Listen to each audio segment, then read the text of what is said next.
बच्चों अपन चैप्टर 6 के most important question है उनका स्टडी कर रहे हैं। अभी तक अपन ने 89 क्वेश्चन कर लिए हैं, मतलब 88 क्वेश्चन कर लिए हैं। मैंने इसके 4 वीडियो अपलोड कर दिए, part first, part second, part third और पार्ट फोर्थ। एक पार्ट के अंदर क्या है, आपको 70 क्वेश्चन मिलेंगे और दूसरे पार्ट में भी 70 से क्वेश्चन मिलेंगे। वो एक्चुअल में क्या है, क्वेश्चन मिसमैच हो गए, क्वेश्चन अलग है। आप लोग नए चैनल पे नए तो सब्सक्राइब, लाइक और शेयर जरूर करें, अपने दोस्तों को बताएं। ये इंपॉर्टेंट क्वेश्चन जो मैं बता रहा हूं आपके बोर्ड परीक्षा के अंदर, ये इंपॉर्टेंट क्वेश्चन आपको मिलेंगे। आप जहां परीक्षा दोगे तो आपको ये क्वेश्चन मिलेंगे, लेकिन आपको याद होने चाहिए। चाहे बड़ा क्वेश्चन हो चाहे छोटा क्वेश्चन हो, आपको क्वेश्चन जरूर मिलेंगे, आपको अच्छी तरह याद करने। अब अपन आगे पढ़ते हैं।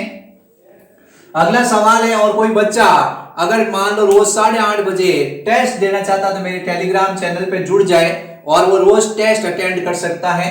अब अपना अगला सवाल है, अपन अनुवांशिक कूट पे सवाल पढ़ रहे हैं। निश्चित क्षारों के समुच्चय युक्त आरएनए अणुओं के संश्लेषण की खोज किसने की?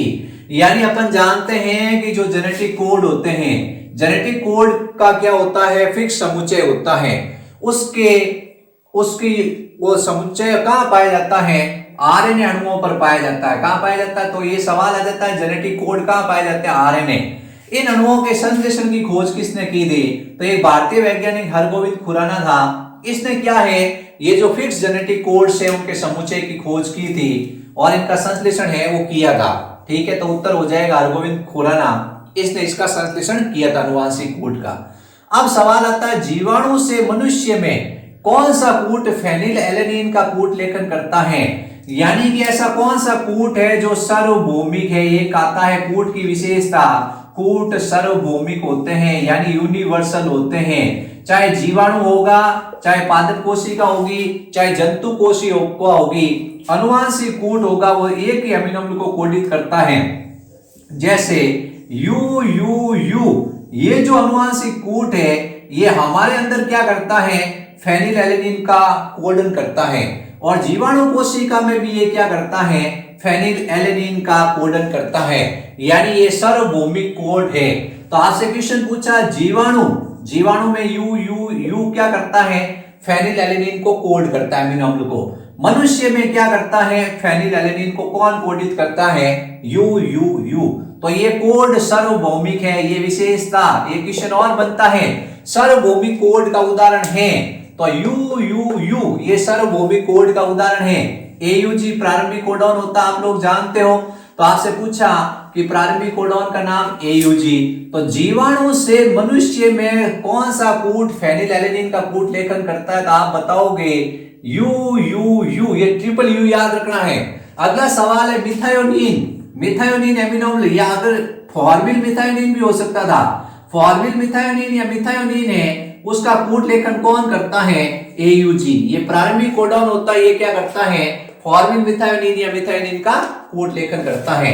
अब प्रोटीन संश्लेषण हेतु किसका कोशिका, प्रोटीन संश्लेषण शब्द आते ही प्रोटीन संश्लेषण हेतु एक स्वतंत्र कूट का अर्थ निकालने वाला सहयोगी वैज्ञानिक कौन सा था? ये मार्शल निटनबर्ग नामक वैज्ञानिक था। इसने क्या किया था, कोशिका है उसके अंदर जो स्वतंत्र कूट है, उन कूट की सहायता से कैसे प्रोटीन बनता है उसके बारे में उसने पूरी जानकारी दी थी।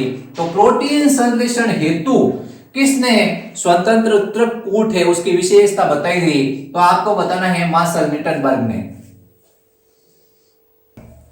अब अपन ने ये 5 सवाल लिखे हैं। इस बार सवाल थोड़े क्या है, बहुत इंटरेस्टिंग सवाल है और आपको क्या है, आंसर देने में भी इंटरेस्ट आएगा।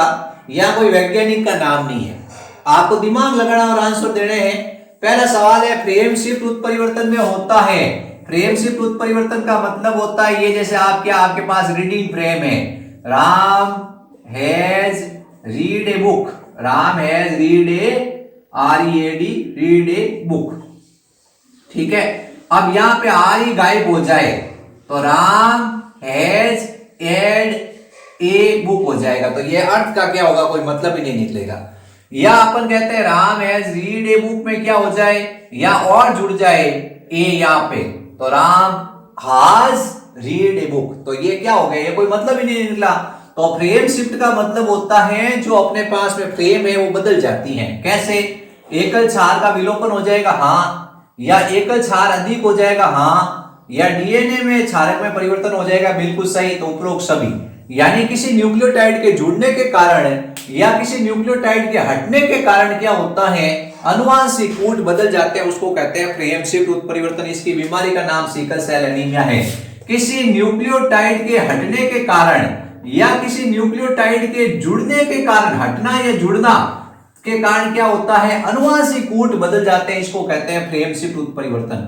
अगला सवाल, एंटीकोडॉन पाया जाता है। बच्चों उससे पहले बताओ कोडॉन कहां पाए जाते हैं, आपका उत्तर होगा एमआरएनए पर। और एंटीकोडॉन कहां पाए जाते हैं, ये जो टीआरएनए होता है, इस टीआरएनए में 5 भुजाएं होती हैं। उन 5 भुजाओं में से एक भुजा ऐसी होती है जिसका नाम होता है एंटीकोडॉन भुजा। एक भुजा का नाम होता है एंटीकोडॉन भुजा, उस पे क्या होते हैं, एंटीकोडॉन पाए जाते हैं। तो आपका उत्तर मुझे इस मेरे हिसाब से आपने ढूंढ लिया होगा, टीआरएनए। टीआरएनए है, उसका काम होता है कोशिका द्रव है उससे एमिनो अम्ल को एमआरएनए तक लाना। तो एंटीकोडॉन पाए जाते हैं, तो आपका उत्तर होगा टीआरएनए। एमआरएनए नहीं, एमआरएनए में कोडॉन होते हैं। अगला सवाल है, टीआरएनए के कौन से सिरे पर एमिनो अम्ल जुड़ते हैं। तो टीआरएनए है, उसके आपको बताना है, ये 5वां सिरा है और ये 3रा सिरा है। तो 5वें सिरे पर नहीं जुड़ते हैं, 3रे सिरे पर क्या होते हैं, एमिनो अम्ल जुड़ते हैं। ये आपको चीज ध्यान रखनी है। यहाँ 5वां सिरा है, या CCG न्यूक्लियोटाइड होते हैं, और इस टीआरएनए के अंदर कुछ असामान्य न्यूक्लियोटाइड भी होते हैं। ये भी सवाल आता है कि टीआरएनए में कैसे न्यूक्लियोटाइड होते हैं, कुछ असामान्य न्यूक्लियोटाइड होते हैं, जैसे डाईहाइड्रोयूरिडीन है। ये आपको सवाल पूछा जा सकता है कि ऐसा कौन सा आरएनए है जिसमें असामान्य न्यूक्लियोटाइड होते हैं। तो आपको बताना है इस टीआरएनए के अंदर। टीआरएनए पे एक सवाल और आता है, टीआरएनए कितने प्रकार के होते हैं, 61 प्रकार के। कितने प्रकार के होते हैं, 64 प्रकार का बताना। 61 प्रकार के टीआरएनए होते हैं, ये चीज भी ध्यान रखना। टीआरएनए है, उस पे अगला सवाल है, क्लोवर लीफ मॉडल, यानी ये क्लोवर लीफ मॉडल है, ये दिया था एक वैज्ञानिक ने जिसका नाम है रॉबर्ट हॉली। ये भी क्वेश्चन आता है, रॉबर्ट हॉली नामक वैज्ञानिक था। उस वैज्ञानिक ने क्या है, एक क्लोवर लीफ मॉडल दिया था। ये कौन से, इसके द्वारा कौन से आरएनए की संरचना समझाई जा सकती है, तो टीआरएनए की संरचना समझाई जा सकती है। अब सवाल बहुत ही भारी आ चुका है। बहुत ही भारी का मतलब है अब बहुत ही कम संभावना है कि आपके राइट होगा, लेकिन बच्चों मुझे आप लोगों पे मेरे से ज्यादा भरोसा है, आप लोग राइट करोगे। मेरा सवाल है कि ए, जी और यू, इसका एंटीकोडॉन क्या होगा। आपको कमेंट बॉक्स में बताना, मैं इसका उत्तर नहीं बताऊंगा। मुझे पता चल रहा है कि आप लोग इसका आंसर ढूंढ लोगे, तो आप लोग इसका कमेंट बॉक्स में आंसर बताओगे तो मुझे महसूस होगा कि आप में से कितने बच्चे जो सही आंसर देते हैं और ये वीडियो देख रहे हैं। आप लोग कमेंट जरूर करना, आप एंटीकोडॉन बनाना। AGU का एंटीकोडॉन, इस कोडॉन है एमआरएनए के ऊपर, इसका एंटीकोडॉन बनाना। टीआरएनए पे एंटीकोडॉन होते हैं। अब बच्चों अपन ने क्वेश्चन लिख दिया, अब अपने 100 सवाल हो चुके हैं इसके अंदर। देखो कितनी खुशी की बात है कि अपन 100 सवाल तक पहुंच गए। यानी कि आप मेहनत करोगे तो आपके अंदर इतना ज्ञान आ जाएगा कि आप मतलब पेपर को पूरी तरह सॉल्व करके आ जाओगे। लग रहा है आप नीट भी क्लियर कर लोगे इस हिसाब से। तो सवाल है, आरएनए पॉलीमरेज फर्स्ट किसका संश्लेषण करता है। तो आपको एक तरीका याद रखना है, HMT घड़ी आती थी उसकी जगह RMT घड़ी। कौन सी घड़ी, RMT। ये मैंने एक ट्रिक बना रखी है, RMT से क्या होता है, याद रहता है कि polymerase first enzyme rRNA, polymerase second enzyme mRNA, polymerase third enzyme tRNA। आप कभी भूलोगे नहीं, आपको तुरंत पूछा जाएगा पॉलीमरेज सेकंड, आप कह दोगे mRNA, पॉलीमरेज थर्ड tRNA। जैसे HMT घड़ी आती थी वैसे RMT घड़ी आ चुकी है। ये RMT घड़ी है, वो लॉन्च हो चुकी है। आरएनए पॉलीमरेज फर्स्ट एंजाइम किसका संश्लेषण करता है। अब आपका उत्तर मेरे हिसाब से सही होगा, rRNA का। किसका करता है।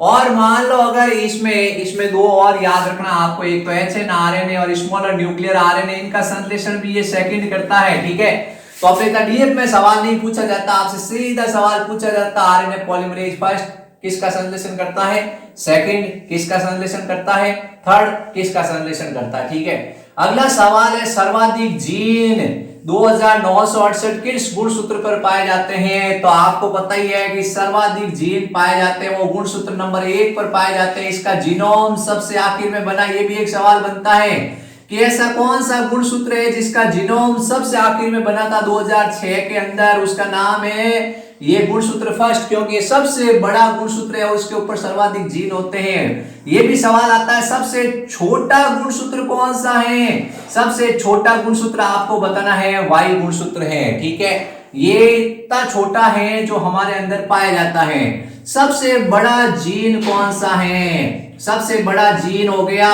Muscular dystrophy gene. इसके कारण एक बीमारी होती है जिसमें मांसपेशियां जकड़ जाती है, मस्कुलर डिस्ट्रोफिन जीन। हीमोफीलिया, वर्णांता, थैलेसीमिया के जीन थोड़े छोटे होते हैं, बड़े नहीं होते हैं। अब अपन ने 100 सवाल क्रॉस कर लिए बच्चों, आपको खुशी हो रही है नहीं हो रही है? ठीक है। अब आप अगला सवाल पढ़ते हैं, कितने प्रतिशत जीन प्रोटीन का कूट लेखन करते हैं? अब ये हुई ना बात, हमारे अंदर जीन तो बहुत सारे होते हैं, लेकिन 99.9% जीन ऐसे होते हैं जो पुनरावर्ती क्रम में होते हैं, यानी वो पाए जाते हैं बार बार रिपीटेड सीक्वेंस में, ठीक है। तो आपसे पूछा जाएगा कितने प्रतिशत जीन है जो प्रोटीन का कूट लेखन करते हैं? तो सिर्फ 2% जीन ही प्रोटीन का कूट लेखन करते हैं। ये आपको आंकड़ा याद रखना है। यहाँ आपके ह्यूमन जीनोम प्रोजेक्ट में स्पष्ट रूप से सवाल दे रखा है, बोर्ड में सवाल भी आ रखा है कितने प्रतिशत जीन ही प्रोटीन का कूट लेखन करते हैं? केवल 2%।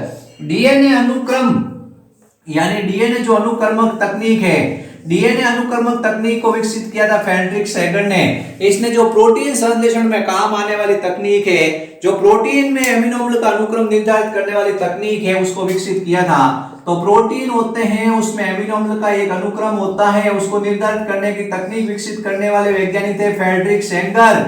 एलेक्स जेफरी डीएनए फिंगरप्रिंटिंग से संबंधित थे बच्चों। एलेक्स जेफरी किससे संबंधित है? डीएनए फिंगरप्रिंटिंग से संबंधित है। दोनों वैज्ञानिक अलग अलग है। डीएनए सीक्वेंस जो डीएनए अनुक्रमक तकनीक है उसको वे बताने वाले वैज्ञानिक फ्रेडरिक सैगर थे, और एलेक्स जेफरी थे वो डीएनए फिंगरप्रिंटिंग से संबंधित थे। बच्चों अब अपन के सामने सवाल आ गया, अनुवादन क्रिया प्रारंभ करने के लिए एमआरएनए सबसे पहले किससे जुड़ता है? तो अनुवादन क्रिया आपने पढ़ी होगी। अनुवादन मतलब आपने पढ़ा होगा स्थानांतरण या जिसको रूपांतरण कहते हैं। ये क्या है? ये एमआरएनए है। ये एमआरएनए सबसे पहले राइबोसोम की छोटी उप इकाई से जुड़ता है, ठीक है। फिर उसके बाद में इससे क्या होता है, यहाँ के राइबोसोम की बड़ी उप इकाई जुड़ती है, और यहाँ पे क्या होता है, टीआरएनए नया एमिनो अम्ल लेकर आता है। ये टीआरएनए आवेशित होता है। अब सवाल पूछा, अनुवादन क्रिया प्रारंभ करने के लिए एमआरएनए सबसे पहले किससे जुड़ता है? राइबोसोम की छोटी उप इकाई से, सही है। टीआरएनए से नहीं, राइबोसोम की बड़ी उप इकाई से नहीं। तो पहले सबसे पहले ये एमआरएनए किससे जुड़ा? ये राइबोसोम की छोटी उप इकाई है उससे जुड़ा है। ये चीज ध्यान रखना है। एमआरएनए सबसे पहले किससे जुड़ता है? राइबोसोम की छोटी उप इकाई से। अनुवादन क्रिया में टीआरएनए नए एमिनो अम्ल को कहां लेके आता है? अनुवादन क्रिया होती है तो टीआरएनए नए एमिनो अम्ल को कहां लेके आता है? ये स्थल है पी स्थल और ये स्थल है ए स्थल। इसको कहते हैं पेप्टिडाइल स्थल और इसको कहते हैं एमिनो एसाइल स्थल। जो टीआरएनए नया एमिनो अम्ल लेके आता है वो कहां लेके आता है? ए स्थल पर लेके आता है। कहां लेके आता है? ए स्थल पर लेके आता है। ये आपको ध्यान रखना है। अब सवाल है, डीएनए की लंबाई का मापन किसमें किया जाता है? ठीक है, अपन कहते हैं सेंटीमीटर में, मीटर में, नैनोमीटर में या बेस पेयर में। तो अपन जानते हैं जैसे 100 बेस पेयर है डीएनए के अंदर, यानी उसमें 100 नाइट्रोजन क्षारक है, 100 न्यूक्लियोटाइड है। तो डीएनए की लंबाई को बेस पेयर में मापा जाता है। जैसे लिखा हुआ डीएनए के अंदर 1000 बेस पेयर है, ठीक है। इसका मतलब अपन समझ जाएंगे 1000 × 3.4 नैनोमीटर से गुणा करेंगे, इसकी लंबाई आ जाएगी। अगला सवाल है, डीएनए फिंगरप्रिंटिंग में जो डीएनए फिंगरप्रिंटिंग की जाती है उसमें डीएनए खंडों को, डीएनए खंड होते हैं उसको कौन से खंडों के साथ संकलन कराया जाता है? डीएनए फिंगरप्रिंटिंग में डीएनए खंडों को कौन से खंडों के साथ संकलन करवाया जाता है? अन्वेषकी डीएनए के साथ, प्रोब डीएनए के साथ, एमआरएनए के साथ उपरोक्त। तो इसमें अन्वेषकी डीएनए का ही नाम क्या होता है? प्रोब डीएनए यानी जासूस डीएनए। जिसमें ये अन्वेषकी डीएनए क्या होता है? एक डीएनए का छोटा खंड होता है जिसमें 10 से 15 न्यूक्लियोटाइड होते हैं और इनका अनुक्रम हमें ज्ञात होता है और ये रेडियो एक्टिव होते हैं। तो सबसे पहले विशेषता, इसमें 10 से 15 न्यूक्लियोटाइड होते हैं। दूसरी विशेषता, इसका अनुक्रम हमें ज्ञात होता है। तीसरी विशेषता, ये रेडियो एक्टिव होता है। अब जिस डीएनए का अनुक्रम ज्ञात करना होता है उसके साथ इसको संकरण कराया जाता है। ठीक है, तो आपका उत्तर होगा ए और B. Jumping gene, jumping gene की खोज की गई थी मक्के के पौधे के अंदर। कई बार परीक्षा में सवाल आ चुका है। जंपिंग जीन की खोज की गई थी मक्के के अंदर। एक वैज्ञानिक था बारबरा मैक्लिंटॉक, बारबरा मैक्लिंटॉक नामक वैज्ञानिक ने इसकी खोज की थी। इस जंपिंग जीन को अपन क्या कहते हैं? Climatic gene, climbing gene, ट्रांसपोजोन gene या उपरोक्त ए और बी। तो ट्रांसपोजोन जीन ऐसा जीन होता है जो अपनी स्थिति बदलता है। ट्रांसफर मतलब होता है जो अपनी जीन स्थिति परिवर्तित कर दे। तो ट्रांसपोजोन इसका उत्तर होगा बच्चों। जंपिंग जीन का दूसरा नाम है ट्रांसपोजोन जीन।